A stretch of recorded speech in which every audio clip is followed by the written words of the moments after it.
Welcome to my channel and this week review of stock markets and stocks in my portfolio. TSX finished positive on the week and is up more than 6% year to date. It broke through last resistance level of 22,000 and can move higher before starting to cool down. This will greatly depend on the commodity prices over the summer, oil and gold in particular. Gold had a big run in the last month, and may drop back in the following month, as historically, gold prices are softer in the summer. Oil prices, on the other hand, look like they are ready to take off.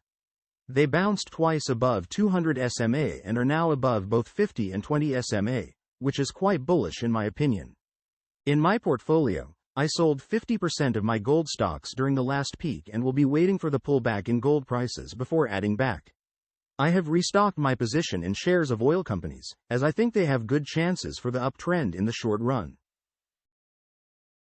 In other stocks in my portfolio, shares of Shopify plunged more than 20% this week after weaker guidance on Q2 growth and gross margin. I was taking profits when the stock was on the uptrend, and only owned 30% of my regular allocation before the price drop, so no harm done to my portfolio. But it shows how important risk management is when it comes to investments in stocks. Even though I like the company, the chart looks bearish now for the short term, and the price might even fill the gap in the $70 range. So I am considering an exit strategy for this position if over the next few weeks the price bounces back to $90 before going lower, as I think it will. The other Canadian software companies that I own in my portfolio include SoftChoice, Enghouse, and Converge Technologies. I like their business, and I think their charts show strong potential for the uptrend. However, I think overall market sentiment will turn more bearish as inflation continues to show strength. So my short-term outlook for technology stocks is not very optimistic. Maybe the old market expression, sell in May and go away, is the right thing to do. I am keeping my positions low with these stocks for now.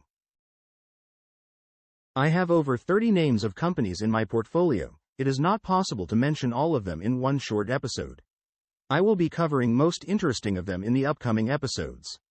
Please subscribe if you are interested in this type of discussion. Before we wrap up this episode, let's take a quick glance at some other markets, where I don't usually trade. But they can give some useful insights on the overall market sentiment, which usually impacts Canadian market as well.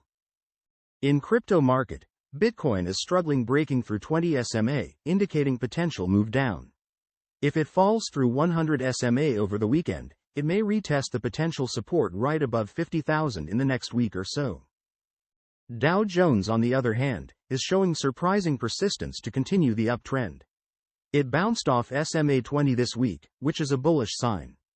But with RSA approaching overbought territory, the end of the earnings season, chance of some unexpected bad news on economy and inflation, and the beginning of summer breaks among traders, may finally trigger well overdue correction in this market.